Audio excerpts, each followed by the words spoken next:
నేనెప్పుడూ మీకు ఒక మాట చెప్పేవాడిని, ఎవరైతే అభివృద్ధి చేసి ఆదాయాన్ని పెంచే వాళ్ళకి సంక్షేమం పంచే అధికారం ఉంది. అప్పులు చేసే వ్యక్తి, తాకట్టు పెట్టే వ్యక్తికి సంక్షేమం గురించి మాట్లాడే అర్హత లేదని మరొకసారి ఈ సభలో చెప్తున్నా. Flash back.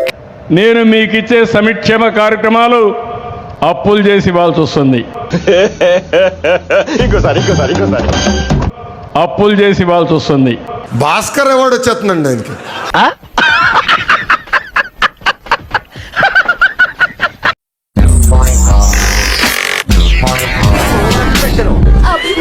ఇప్పుడు అంటే నోరు పడిపోయిందా?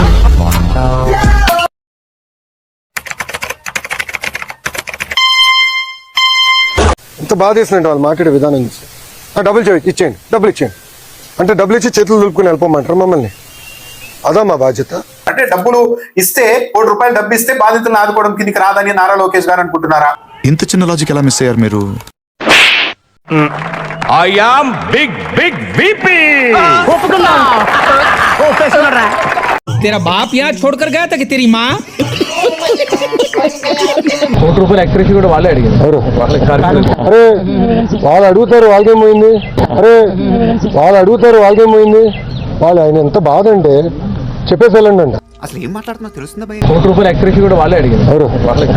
అరే వాళ్ళు అడుగుతారు వాళ్ళకేమైంది. ఇప్పుడు కరెక్ట్ గా మాట్లాడుతున్నారు సారు. ఇదయ్యా మీ అసలు రూపం. కార్మికుల కన్నా తక్కువ ఉన్నారు. కాంట్రాక్ట్ కార్మికులు కూడా తొలగించారు, పర్మనెంట్ కార్మికులు కూడా తొలగించారు. నిర్వహణ లోపం కూడా ఉంది. అందుకే ఈ ప్రమాదం జరిగిందని కార్మిక సంఘాలు ఆరోపిస్తారు. ఇప్పుడు మీరు చూస్తే తక్కువ మంది ఉన్నారు కనుక ఈ ప్రమాదం జరగలేదు. ఇది వాటి నుంచి అది కక్కింది. ఎందుకు కక్కిందంటే తెలియదు. ఇన్ఫాక్ట్ ఎక్కువ మంది దాని కింద ఉంటే చనిపోయే పరిస్థితి, ప్రమాదం ఉండేది. అయ్యి బాబోయ్, పిచ్చి బాగా ముదిరిపోయిందిరా మీక. ఇది వాటి నుంచి అది కక్కింది. ఎందుకు కక్కిందంటే తెలియదు.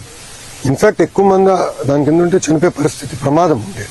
పిచ్చి మీకై ఉండాలి, ట్రీట్మెంట్ మాకై ఉండాలి. అంటే నాకు పిచ్చా? అవును, క్లియర్ గా ఉందిగా. ఇది వాటి నుంచి అది కక్కింది. ఎందుకు కక్కిందంటే తెలియదు. ఇన్ఫాక్ట్ ఎక్కువ మంది దాని కింద ఉంటే చనిపోయే పరిస్థితి, ప్రమాదం ఉండేది.